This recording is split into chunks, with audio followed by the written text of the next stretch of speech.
Hey guys, Zach here, and I'm continuing my video series on the amazing 112 line of Vortex Toys action figures that I recently discovered. This video, I'm going to be reviewing Maxwell, the bounty hunter. In my first video in the series, I reviewed Ranger Anonymous.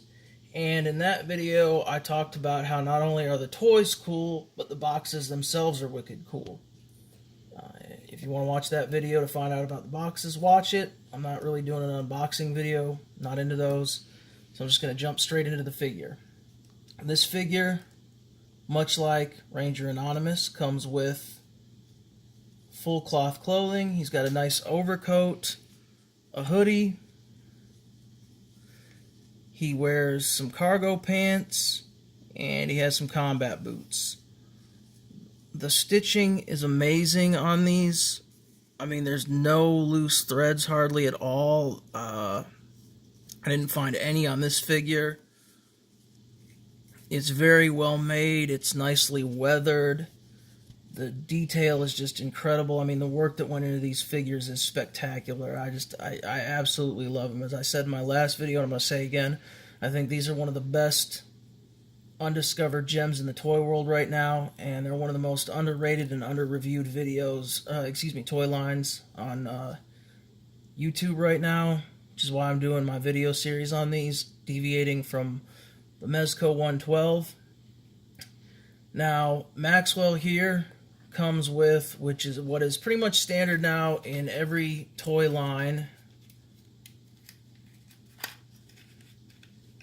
3 sets of hands. He's got his open palms, his closed fists, and his gun and weapon holding hands. That's pretty much standard. They all come with them. You guys have figures that come with them. You've seen them. I don't think I need to go any further. As far as articulation is concerned, it's the same exact body that Ashley Wood 3A 112 scale figures use. It's got the double jointed elbows, double jointed knees, D Amazing's favorite ab crunch. I like watching his videos. The shoulder socket swivel, bicep swivel, all that good stuff. So,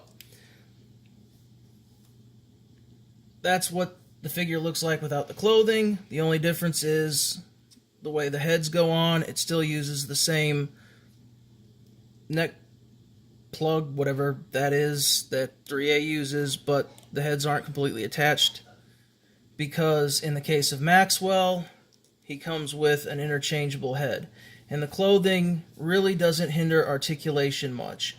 Now, Maxwell's cargo pants are a little bit more prohibitive than Ranger Anonymous's jeans, but you can still get them into some pretty sweet poses. Of course, like most figures, when they come right out of the box, and I haven't done a whole lot with these, they're still pretty stiff. I haven't taken a heat gun to him like I did with Ranger. Played around with him a little bit more, and Jackal here, which will be the next video. And in total, there's 4 of these figures. I have all 3 of them here, 3 out of the 4 here. I'm waiting on Carlos to come. When I get him, I'll review him as well. Now, Maxwell comes with 2 pouches that have little elastic bungee cords that you can put one on his arm and one on his leg. He comes with a really cool axe and a recurved machete or kukri style machete, a revolver, some sort of a Gauss rifle shotgun thing, and his spare head. The head is very easy to swap out. You just pop the top off here, pop this one onto the peg. It fits nice and stiff. Still get good articulation out of it. And on the box, and on their website, they have a little bit of an explanation. I guess he's kind of an older guy. He's got some sort of genetic disease. He wears the respirator. It gives him some sort of energy boost or something, lets him go out and do his thing. Get his weapons out here without having to dump this whole thing. I gotta say, this is probably my favorite figure out of the mix. I mean, he just looks badass. I love the axe and the machete. I went into Iraq in '03, Marine Corps, RCT-2 Task Force Tarawa. I had a machete.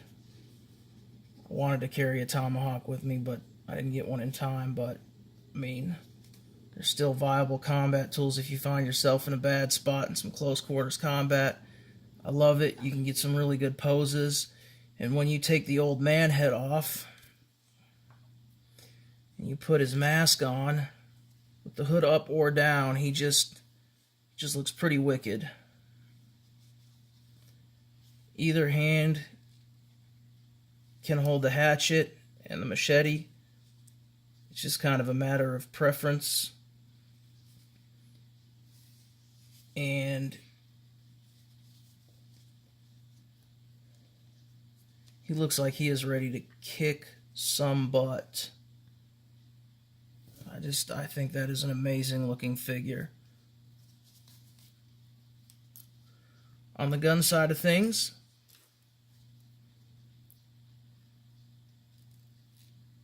he holds the revolver equally well. And his Gauss shotgun rail rifle sci-fi thing, I say he holds it equally well, and then I can't get it into his hand to show you, but I promise you he holds them equally well if you want him to dual wield. He will not hold the revolver very well in this hand. So if you want him to dual wield, you got to put the shotgun in this hand. And of course, I'm going to have problems with it now that I'm doing the video. I played with this thing for hours before I did the video, and now, there we go. So he doesn't want to look as intimidating with both of his guns for the video, but as you can see, he holds them both well if you want him to dual wield. And he's going to be difficult and give me problems with posing, but there you go. A very impressive looking action figure.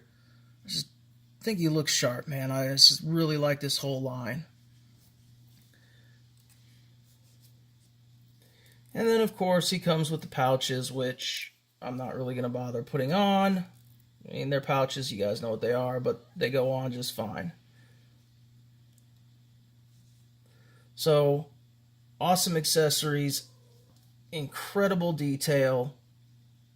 I mean, he is just one imposing looking figure. He is ready to kick down somebody's door as the bounty hunter that he is in a post-apocalyptic wasteland and whoop some butt. For just a second, I'm going to set his accessories off to the side. Now, the main thing when people do action figure reviews is how do these figures scale with other lines. Now, you've kind of seen with the body that I've been using to show you how he scales with the 3A figures. However, this is, let me reach over here real quick, a Ashley Wood 3A TK Slicer Baka. So as you can see, again, same body, so they scale pretty much perfectly with each other. If you're into the Ashley Wood 3A lines like I am, this is a great addition. They're a little bit more realistic, but they still look like they're right out of the same universe. Now, this is him next to an SH Fig Arts Kamen Rider G3X. So again, the Kamen Rider G3X, it looks a little bit smaller, but not enough to make a difference. In the first video, I compared Ranger Anonymous to Kamen Rider Skull, and they scaled perfectly with each other.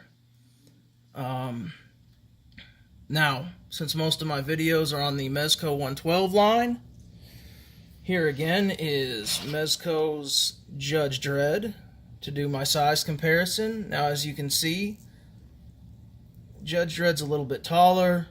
American figures are always going to be a little bit on the taller side when you compare them to the strict Japanese scale or Asian scale 112 figures that are actually exactly 6 inches. Judge Dredd's got a little bit of height on him. Again, not enough to make a huge difference, especially with some creative posing forced perspective if you're into the action figure photography, but there is a little bit of a difference. Now, in the last video, I did not have a Marvel Legends figure. However, I do for this one. This is how he scales next to a Marvel Legends Blade. Again, Marvel Legends about the same height as the Mezco figures. A little bit taller. But actually, it looks pretty good. I mean, you know, Blade's supposed to be a superhero. This is just a regular guy. They actually worked better than I would have thought they would. Actually seems to work a little bit better in scale than even the Mezco 112. So, and finally, just for feces and giggles, again, as I did in my last video, this is him scaled next to a Figma figure that I did in my bootleg haul, the Detective Conan True Criminal figure. And again, anybody that collects Asian figures, that has any Figmas knows, Figma pretty much scales with Figma. So that's just all there is to it. They don't really scale with anything, but they're still cool, fun figures. So that's my review on Maxwell the Bounty Hunter. I hope you guys enjoyed it. Again, I really love these figures. Oh, one thing I almost forgot, where to get them. I addressed that a little bit more in depth in my first video on Ranger Anonymous. However, I will tell you, eBay is the only place that I've found all 4 figures. AliExpress currently has Ranger Anonymous and Carlos Eduardo. They run from about 70 to 80 bucks. Carlos is going to run you closer to 100, but he also comes with a chair and a lot more accessories than the other figures. They're all well worth the price. I got mine off of eBay. I ordered them from Happy House Trading Company because they had all 3. Carlos hadn't been released yet. That's why I'm still waiting for him. Fast shipping, excellent communication, good price. I think they had the lowest price out of anybody, and the care that they took in packaging my figures was amazing. So, that's my video for Maxwell. My next video is going to be on Jackal, which I don't believe anybody has a YouTube review on right now.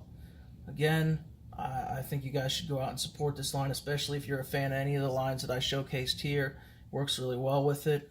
Thank you for watching my video. Like, share, and subscribe. If there's anything you feel like I left out or you have any questions, leave those in the comments section. I will respond to you. And if you want to see me review any other action figure lines, bootleg or otherwise, that I've showcased here, any 3A figures, any SH Fig Arts, any additional toy lines that you can think of, let me know in the comments section, guys. I'd be more than happy to either review it if I have it or look and see if I can get it if I don't. In the meantime, thanks for watching. Until the next video, be safe, treat other people the way you would want to be treated, and stay hydrated.